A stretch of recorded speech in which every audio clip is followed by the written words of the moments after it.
Voici Tam Tam Tropical, votre émission d'information et de débat sur l'Afrique et sa diaspora, conçue et présentée par Juvénal Noël.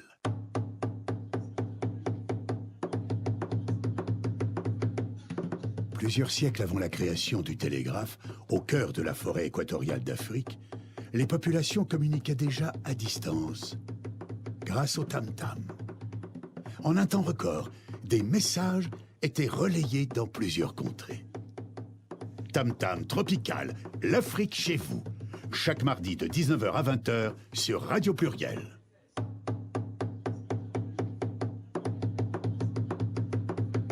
Tam Tam Tropical, votre magazine sur l'Afrique, conçu et présenté par Juvénal Noël.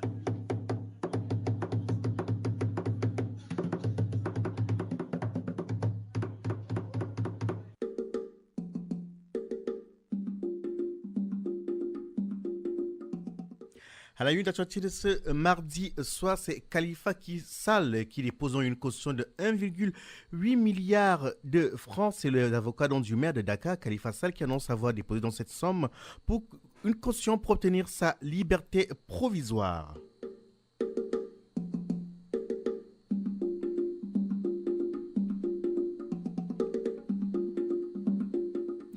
En République démocratique du Congo, un texte modifiant la loi électorale a été adopté par les députés de la majorité. L'opposition donc a claqué la porte de l'hémicycle en signe de protestation. Le texte controversé instaure donc un seuil de représentativité. Initialement, dans ce seuil était fixé à 3%, mais il a été réduit à 1% en clair.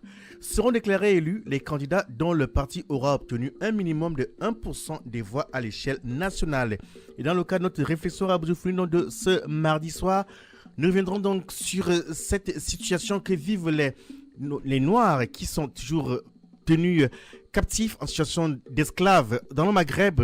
C'est vrai qu'après la forte mobilisation, on a vu beaucoup de personnes dans les rues faire donc des protestations devant les ambassades libyennes dans le monde. Cependant, ces jeunes qui sont toujours en Libye et dans d'autres villes du Maghreb sont toujours en esclaves. Nous aurons donc ce soir l'honneur de recevoir avec nous Abdelaziz Moundé Jibam, qui est journaliste et activiste, qui sera en direct avec nous ce soir pour nous éclairer sur cette situation. Tam Tam Tropical, c'est tous les mardis soirs de 19h à 20h sur Radio Pluriel.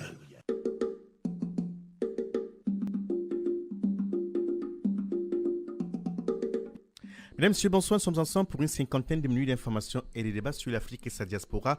Soyez les bienvenus. Donc, c'est donc en République démocratique du Congo où un texte modifiant la loi électorale a été adopté par les députés de la majorité. L'opposition a claqué la porte de l'hémicycle en signe de protestation. Le texte controversé donc instaure un seuil de représentativité. Initialement, ce seuil était fixé à 3%, mais il a été réduit à 1%. En clair, seront déclarés élus les candidats dont le parti aura obtenu un minimum d'1% des voix à l'échelle nationale. De quoi décourager les petits partis et les candidats indépendants.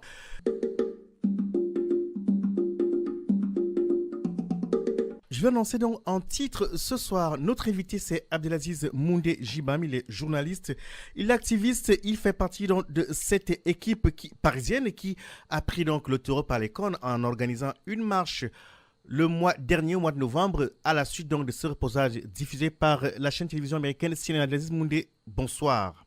Bonsoir. Merci d'avoir accepté notre invitation. Dites-nous, depuis que cette chaîne télévision américaine donc a passé les images et que voilà, les marches se multiplient, on semble avoir oublié que ces Africains subsahariens sont toujours tenus esclaves en Libye. Que se passe-t-il ? Oui, alors je pense que la marche avait un but simple, c'était l'indignation, c'était un cri de colère, c'était même une forme de révolte par rapport à l'atrocité, à la fiction des images, parce que tout le monde a été saisi à la fois d'effroi, de stupeur par rapport à ce qui a été vu. Donc la marche du 18 novembre qui a fait suite à un appel de Claudie Siard et bien d'autres personnes sur les réseaux sociaux avait ce but, cet intérêt-là. D'ailleurs, son succès qui a débordé et qui a dépassé les espérances, c'était tel que on a dû mettre en place effectivement cette fameuse coordination pour que les uns et les autres puissent avoir diversifié les actions et maintenir surtout la pression la veille et entretenir une forme de dynamique par rapport à cela. Pourquoi je dis maintenir la pression? C'est parce que dès le lendemain de ces marches-là, de ces cris de colère et d'indignation, il y a eu un certain nombre de réactions politiques, de réactions institutionnelles, de réactions médiatiques. Les chefs d'État africains ont dû intervenir, ont dû rappeler leurs ambassadeurs qui étaient basés à Tripoli ou tout simplement convoquer les ambassadeurs et consuls libyens.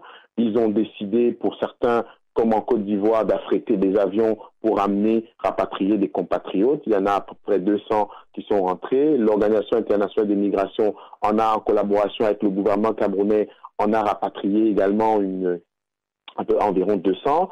Au Niger, au Tchad, d'autres dispositions ont été prises, ainsi qu'au Sénégal et au Mali. Au Mali très récemment, 150 personnes sont retournées.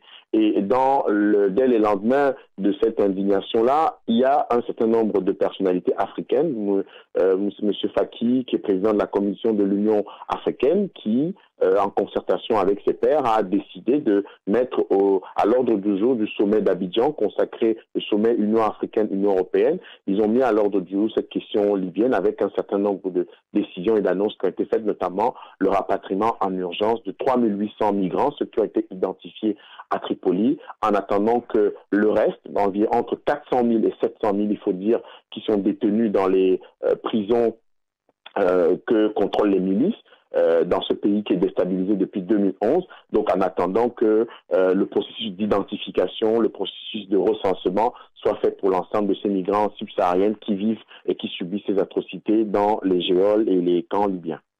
En résumé, donc, votre mobilisation semble porter du fruit, mais cependant, ceux dont on parle, ceux qui sont esclaves le sont encore aujourd'hui. On n'a pas vu d'action dans ce sens-là. Alors, ceux qui sont rentrés sont ceux qui étaient aux environs de Tripoli. Vous savez que, justement, la Libye, il y a la Tripolitaine, la Cyrénaïque, entre autres les régions de Libye, où les conditions, notamment à Benghazi, qui était le cœur battant de la révolte et de la révolution contre Kadhafi en 2010-2011, ce sont les zones qui posent problème véritablement. Mais en Tripolitaine, donc où est située Tripoli, les choses ont été beaucoup plus abordables et beaucoup plus faciles. Parce que là-bas, ceux qui étaient détenus ont pu être libérés, ils ont pu rejoindre les différents points de rassemblement qui avaient été mis en place par à la fois le gouvernement libyen et puis les pays africains qui ont bien voulu, en collaboration avec l'Organisation internationale des migrations, qui ont bien voulu affréter des avions pour cela. Mais la situation reste encore cruciale, vous l'avez dit, Juvenal Noël, parce que aujourd'hui, on est dans le brouillard concernant cette situation. Il y a des mesures policières d'urgence qui ont été prises. D'ailleurs, hier, on a annoncé au Sénégal l'arrestation de passeurs. M. Baké avec une filière qui était huilée, de passeurs vers la Libye, et d'autres arrestations ont été annoncées. Le gouvernement libyen a annoncé depuis le 20 novembre des enquêtes, la mise en place d'une commission d'enquête et surtout l'ouverture d'une enquête judiciaire pour que les responsables de ces pratiques-là soient traduits devant la justice. Bon, mais vous savez très bien que c'est aussi une annonce un peu équivoque. On ne peut pas imaginer que même dans des situations de déstabilisation comme celle que connaît ce pays, on n'ait pas eu connaissance de telles pratiques, surtout que... Justement, Abdelaziz, c'est là où je me permets de vous interrompre, parce que il a été dit par plusieurs observateurs avertis que tous étaient au courant depuis un moment. Il y a même eu, des organisations humanitaires qui ont donné l'alerte, mais curieusement, rien n'a été fait. Donc, entendre lorsque le gouvernement libyen, d'abord, on a envie de dire qui dirige la Libye aujourd'hui, c'est une très bonne question à laquelle on n'a pas vraiment de réponse. Ils disent aujourd'hui entamer une procédure, mais en vérité, rien n'est fait pour libérer ceux qui sont prisonniers, enfin, ceux qui sont esclaves d'ailleurs. Pour l'instant, je ne veux pas dire que dans l'absolu, on ne pourrait pas dire que rien n'est fait, puisqu'il y a des concertations qui ont débouché sur des mesures, sur une annonce de mesures. Et il y a des pays qui, de manière, en prenant des mesures d'urgence, ont rapatrié déjà un certain nombre de compatriotes. Bon, mais c'est une portion congrue, parce que quand on estime entre 400 000 et 700 000 les migrants qui sont détenus dans ce temps, faire rapatrier 200 ou 3800 personnes comme ce qui est projeté, ce n'est même pas les 10% des effectifs qui se trouvent là-bas. Mais il vaut mieux que rien du tout, parce que c'est toujours, il faut mettre toujours l'humain au centre. Une personne, une femme qui a subi des abus sexuels ou de jeunes garçons forts et bureaux qui ont subi toutes sortes d'abus, de séquestration et de sévices, s'ils sont libérés, c'est toujours quelque chose de gagné. Mais pour revenir à votre question, c'est quelque chose de fondamental. Vous avez lu des tribunes de presse, des organisations de défense des droits de l'homme qui avaient déjà alerté. Je lisais encore ce matin un article du 12 avril 2017 paru dans le journal Le Monde qui évoquait la situation de traite d'humains, d'esclavagisme en Libye, dans les mêmes termes que les vidéos de la chaîne CNN ou du jeune lanceur d'alerte camerounais John Dal Carter le relatent. Je pense qu'il y a eu à ce niveau-là 2 ou 3 problèmes. Il y a le fait que l'Union européenne,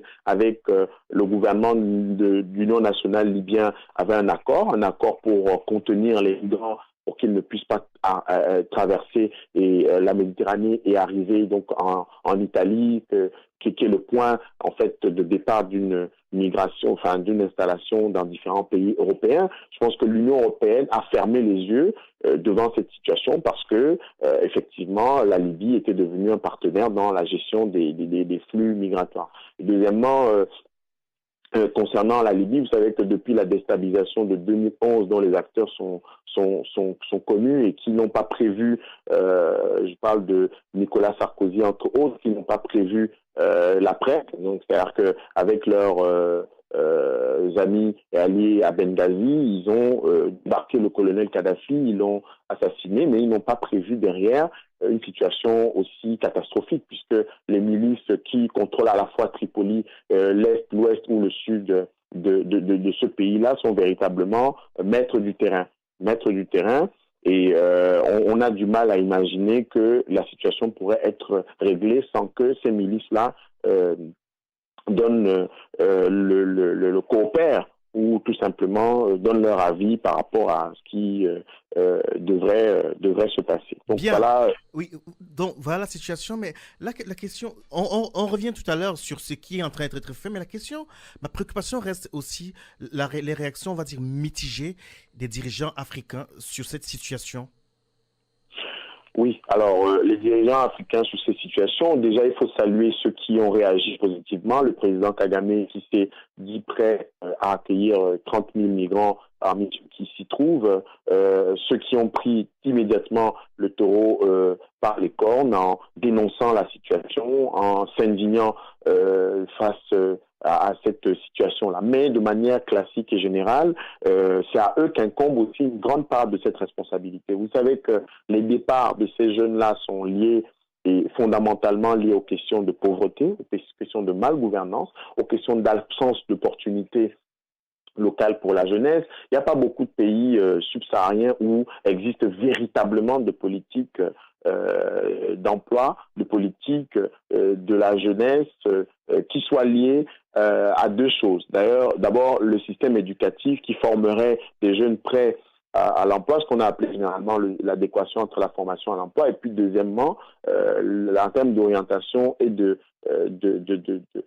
politique de l'emploi, qui pourrait permettre que ces jeunes-là, véritablement, puissent trouver des emplois adéquats, puissent vivre du fruit de leur travail, puissent bénéficier des opportunités. Donc, vous avez une masse assez importante de jeunes. D'ailleurs, le président Nana Addo, lors de la visite de Macron, du président français Macron, l'a rappelé, et que la faute aussi incombe à nous, Africains, notre façon de gouverner, nos visions à la fois du monde, nos politiques de l'emploi, nos politiques économiques qui ne permettent pas que les ressources de l'Afrique qui sont considérables, qui sont insolentes, qui sont hors de propos, hors de mesure, puissent bénéficier véritablement à ces jeunes-là qui prennent la route.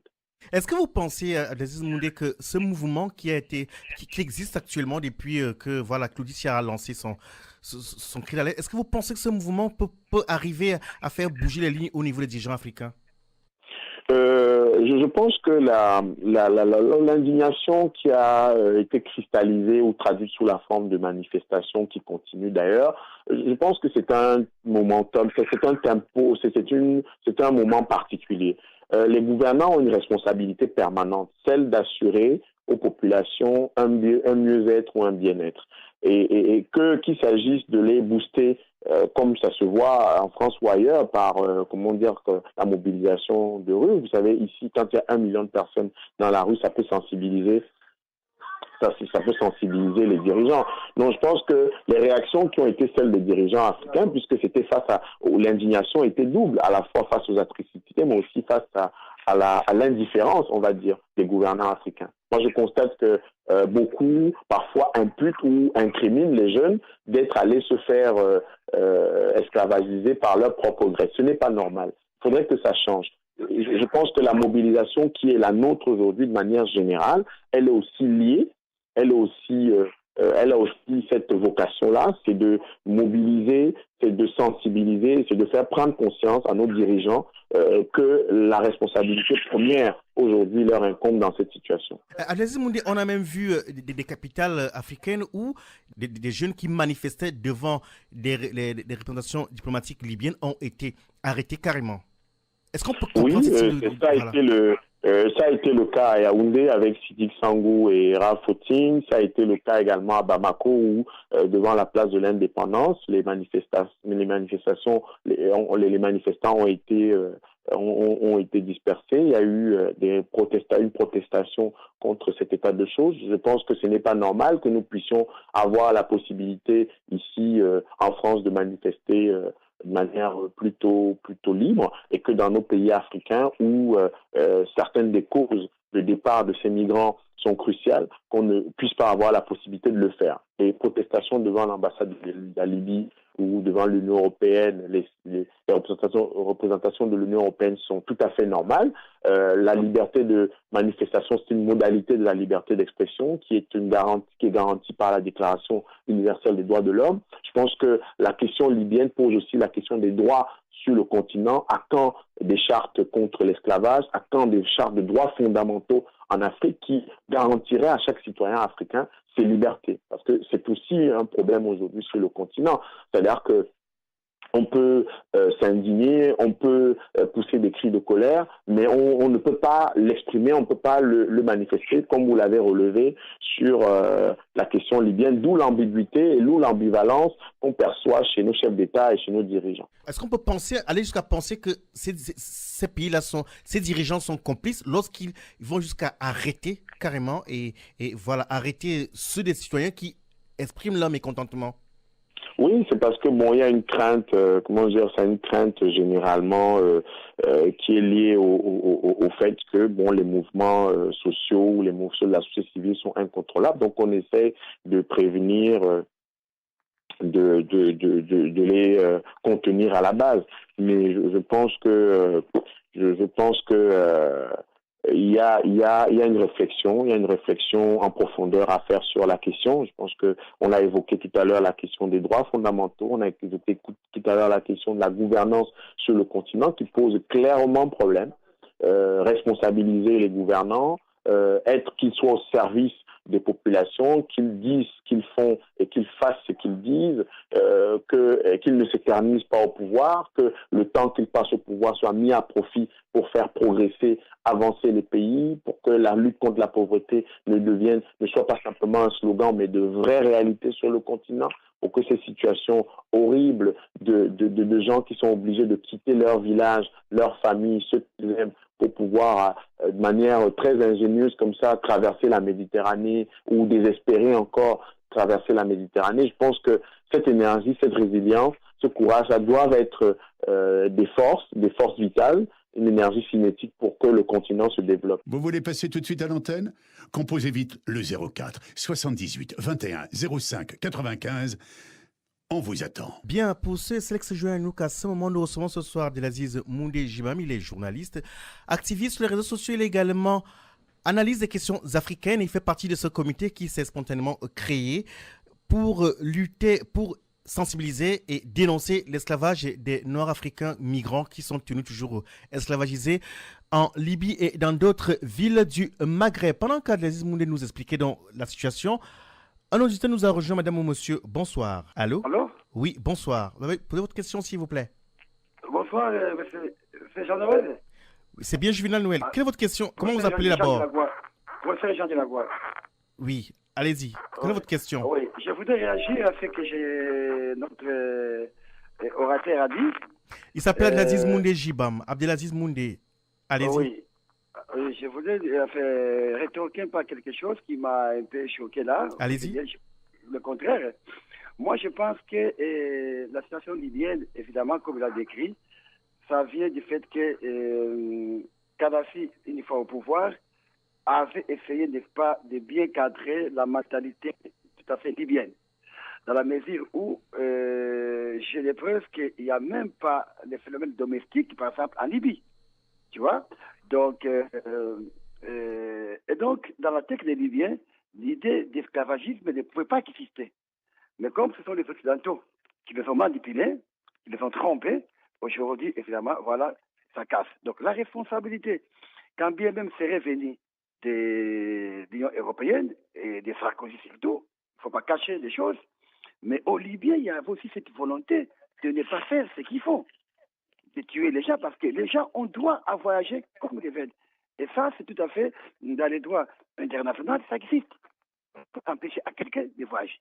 Mais si quelqu'un arrive et que vous n'êtes pas d'accord avec lui, vous le faites rentrer au lieu de massacrer les gens. Mais moi, je pense autre chose, que nous devions, au lieu de dire que non, les dirigeants africains ne gouvernent pas très très bien, ou bien ceci, ils ont des projets qui ne sont pas adaptés. Moi, je crois que au lieu de démocratiser d'abord, n'est-ce pas, l'Afrique, il faut, moi je pense, à un pouvoir autoritaire.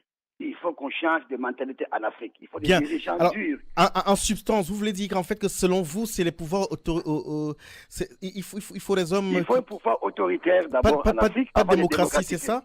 Oui, la démocratie n'est pas encore importante, franchement, aujourd'hui. C'est votre point de vue. Je vous laisse... Tout à fait, oui.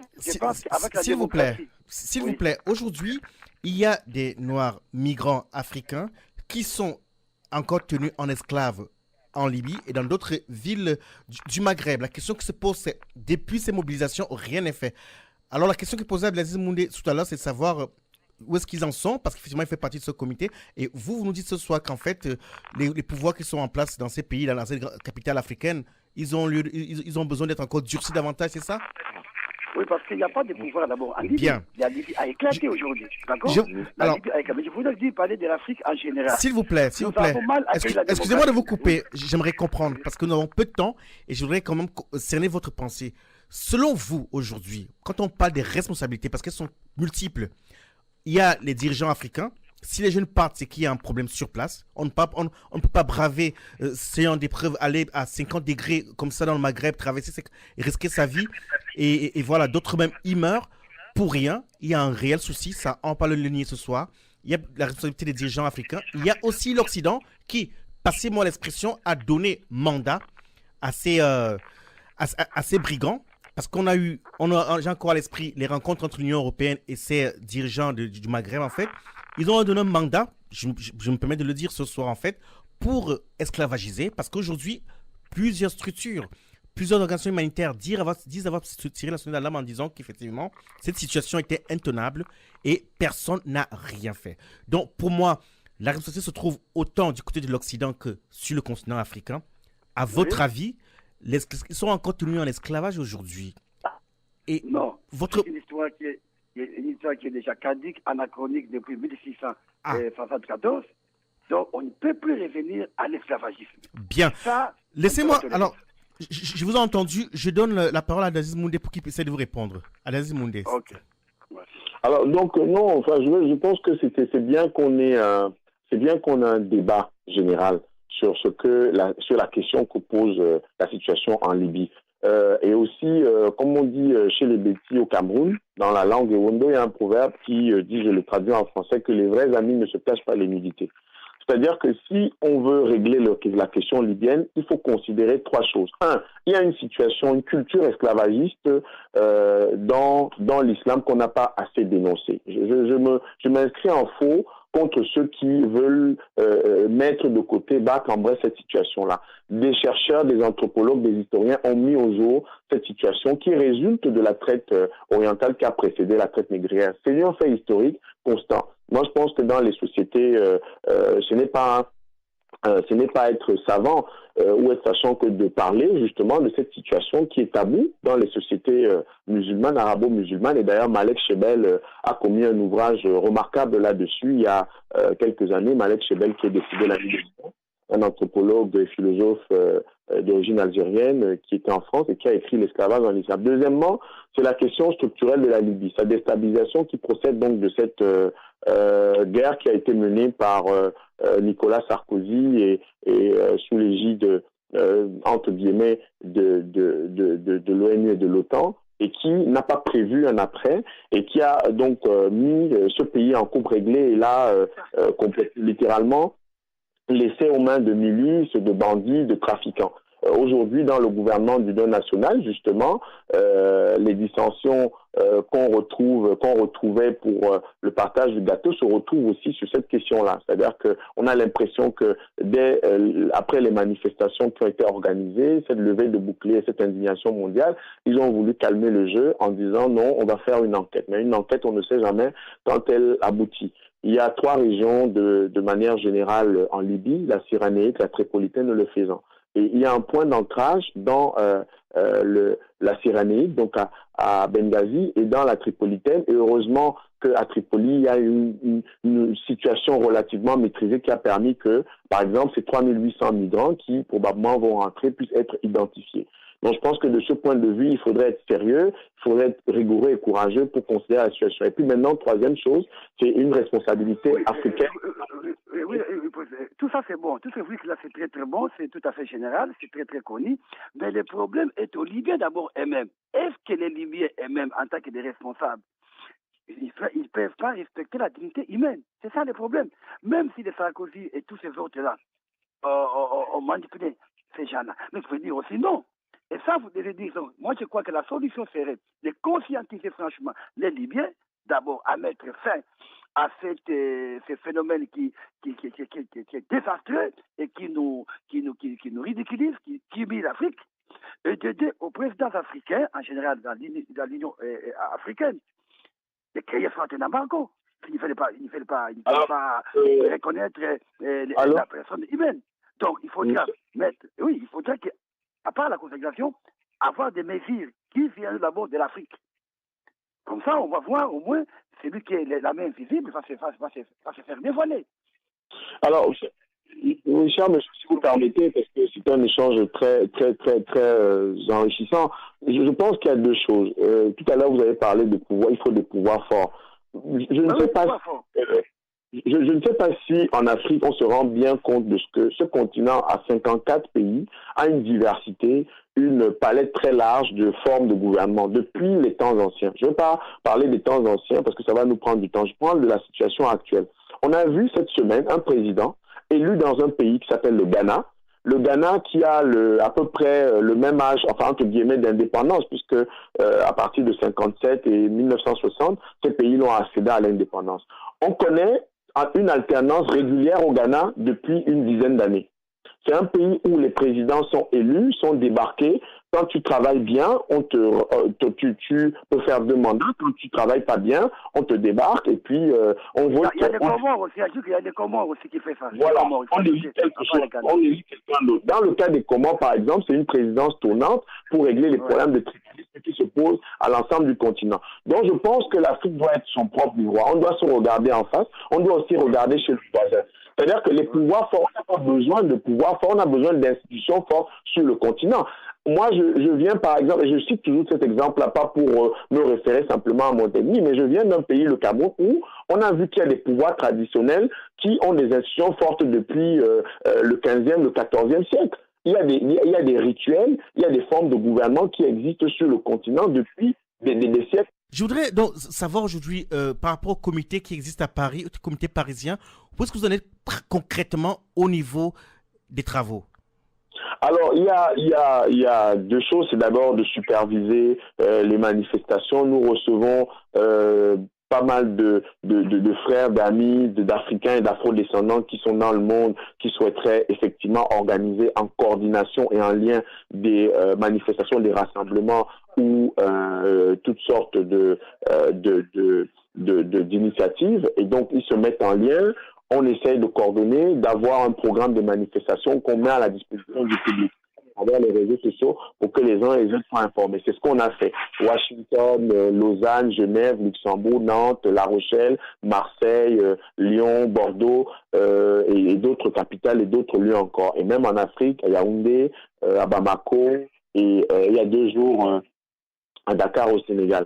Donc, il y a cette coordination-là qui est mise en place en termes de relais, d'informations, d'écho à ce qui se fait ça et là. Deuxièmement, c'est que à Paris, effectivement, il y a eu 2 initiatives.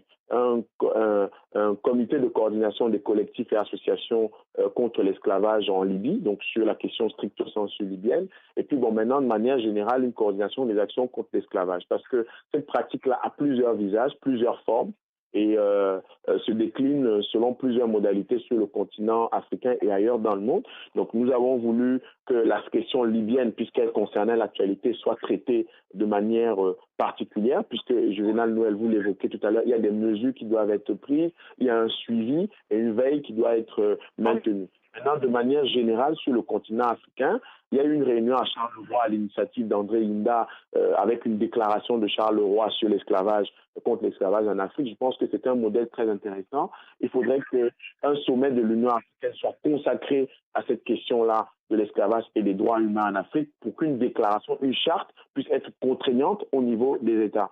Et également pour les solutions structurelles, je pense que cette coordination-là à suivre les décisions qui sont prises, à suivre les engagements qui sont pris par les États et à suivre également les mouvements, ça et là, qui se sont initiés pour traiter de cette question-là. Bien, Abdelaziz Moundé-Ndizma, pendant que vous étiez avec nous, notre consultant qui est Henri Tiki nous a rejoint. Henri Tiki, tout à l'heure, Abdelaziz Moundé nous disait tantôt qu'effectivement, il y a une réelle négrophobie. Vous en parlez la semaine dernière. Est-ce que vous pouvez nous rappeler d'où est-ce que cette négrophobie peut tirer son origine? Henri Tiki. Bonsoir. La négrophobie, la semaine dernière, nous avons pu résumer 4 phases. On a pu relever 4 phases d'où est partie la négrophobie, c'est-à-dire depuis la malédiction de Cham, où on a déclaré dans Genèse que Cham, qui est la descendance noire, sera l'esclave des esclaves de Sem, qui sont les Arabes et les Blancs. Ensuite, il y a Japhet, qui sont les Européens.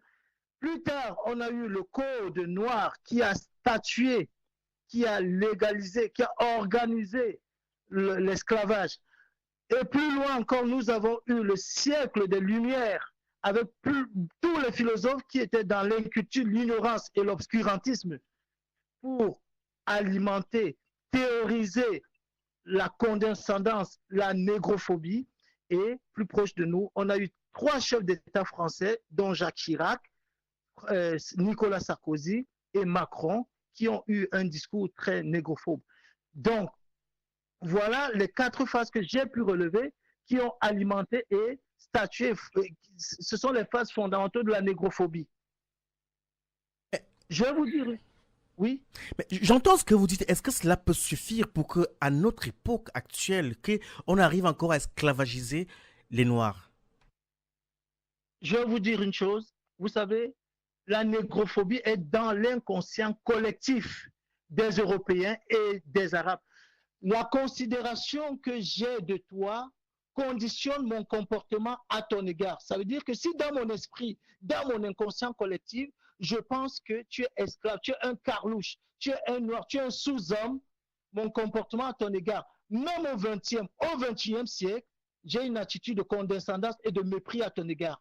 Donc, ces théoriciens, depuis la Bible, le Code noir, le siècle des Lumières, les présidents de la République française, donc, tout cela a pu alimenter. Même vous allez prendre le petit arabe, le petit français, dans sa tête, il a une idée fondée. Le noir a beau être ce qu'il est, il pense dans son esprit. Bien évidemment, ce n'est pas tout le monde, hein. Croyez-moi, il y a des blancs et des noirs qui savent, qui connaissent la valeur des noirs.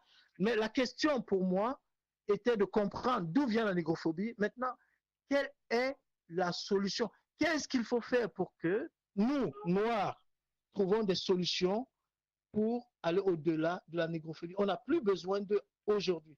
Alors, Henri Tiki, rapidement, donc, puisque ça apparaît comme Abdelaziz Moundé Jibam, rapidement, à votre avis, puisqu'on arrive au dernier cadre de notre magazine, d'où peuvent venir les pistes de solutions pour sortir déjà, tout au moins, déjà, vous parlez de l'inconscient? Oui, il y a l'inconscient collectif, c'est-à-dire la porte par laquelle ils nous ont fait entrer dans l'obscurantisme, c'était une porte de la théorie, c'est-à-dire une porte de l'obscurantisme. Ils nous ont esclavagisés depuis la Genèse dans la Bible. Donc, nous, Noirs, qu'est-ce qu'il faut faire? Il faut éduquer les masses collectives.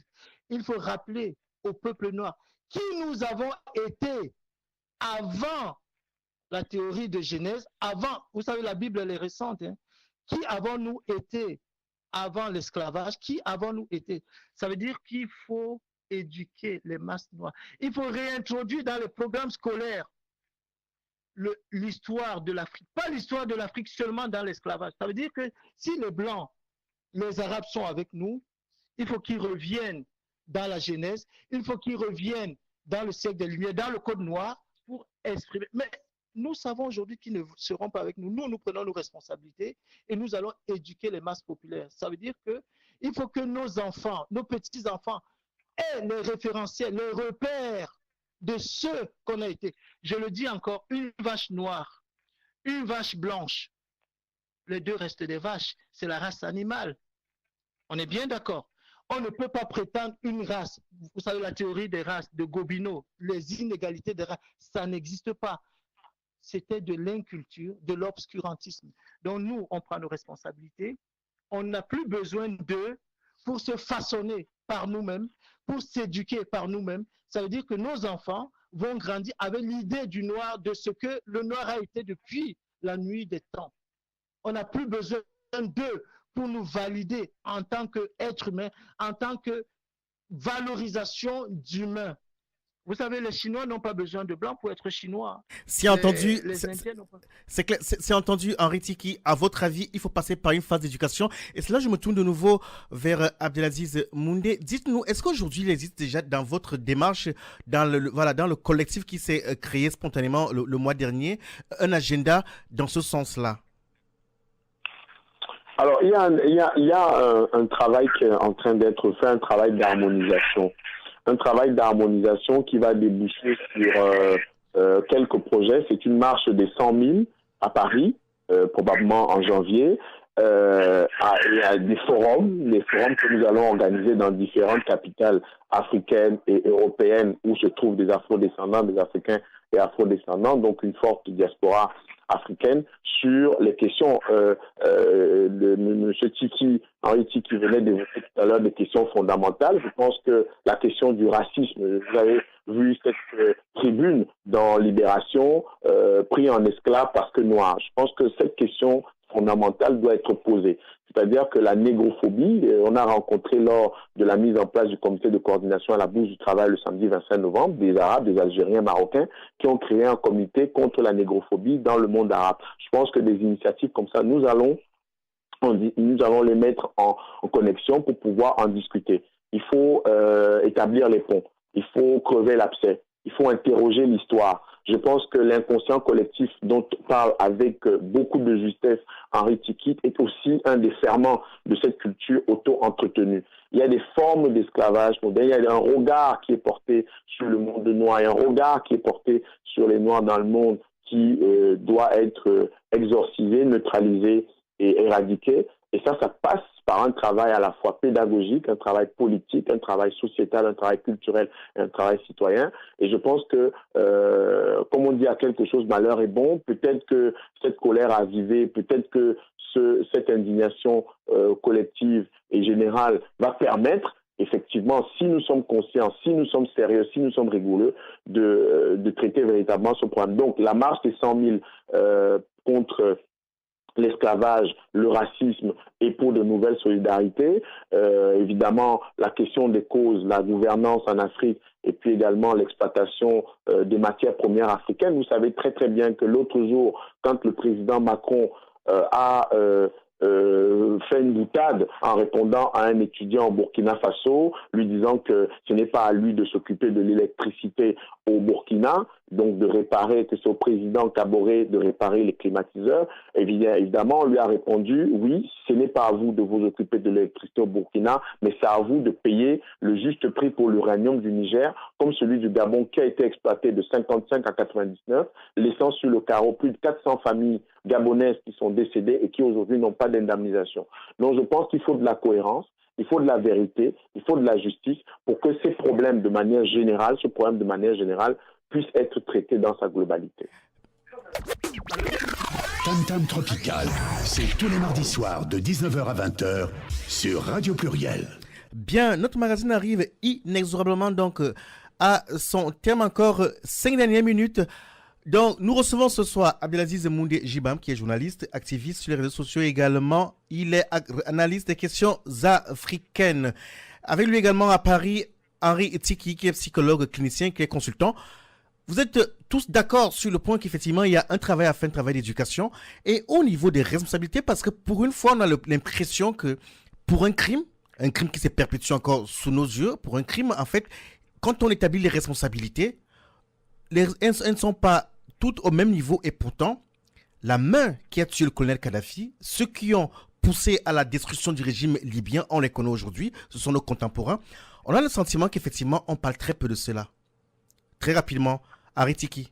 Oui, on ne parle pas de ça. Vous savez, chaque peuple a une façon de couvrir et de camoufler ses responsabilités. Vous avez suivi le discours de M. Macron qui disait: est-ce qu'il y a un Belge, est-ce qu'il y a un Français dans la vente des Libyens? Mais cela faisait partie de leur façon de fonctionner par rapport à leur culture, leur peuple.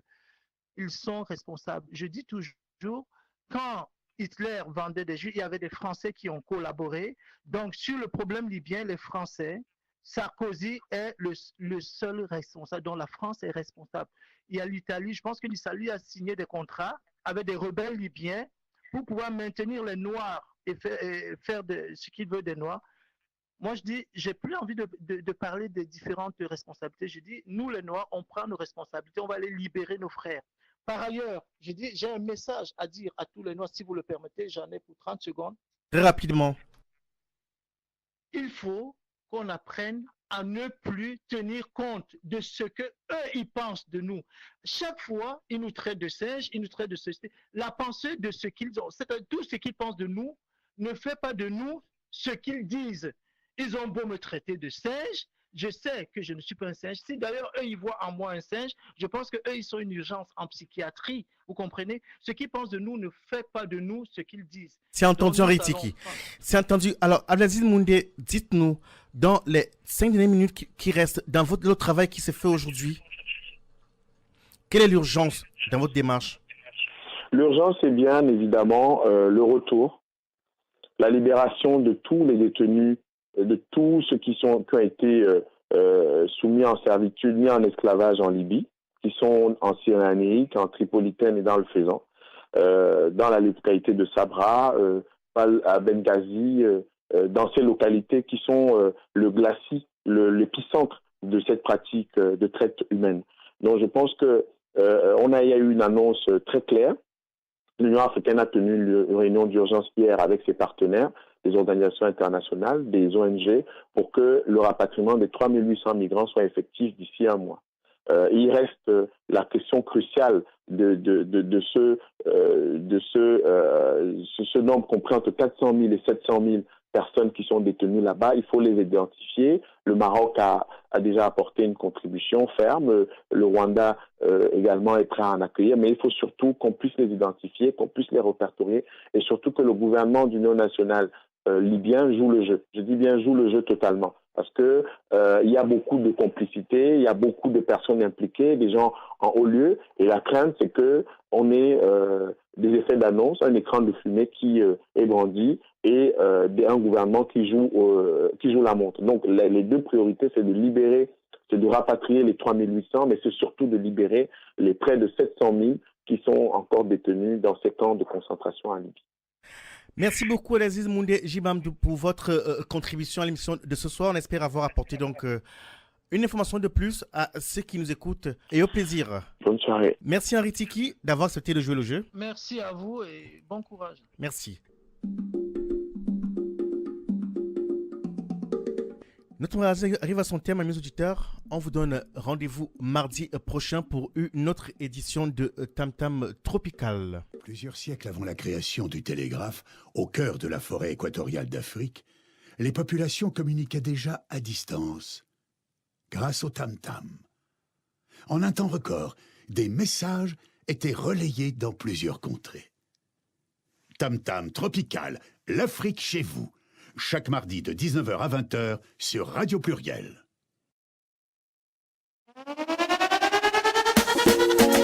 Ladies and gentlemen, this is Tati Mumbe Altou. La vie c'est dehors, c'est un tout. C'est un tout. La vie c'est dehors, c'est un tout. C'est un tout. La vie c'est dehors, c'est un tout. C'est un tout. Dans la vie faut s'amuser. Il ne faut rien compliquer. Aujourd'hui tu es en haut, demain tu peux être en bas. Pourquoi se prendre la tête? Arrête de ces nouguettes. Tu me choco tout day. Demain tu seras choco, hey. Parce que la vie c'est drôle, c'est un tout. C'est un tout. La vie c'est drôle, c'est un tout. C'est un tout. La vie c'est drôle, c'est un tout. C'est un tout.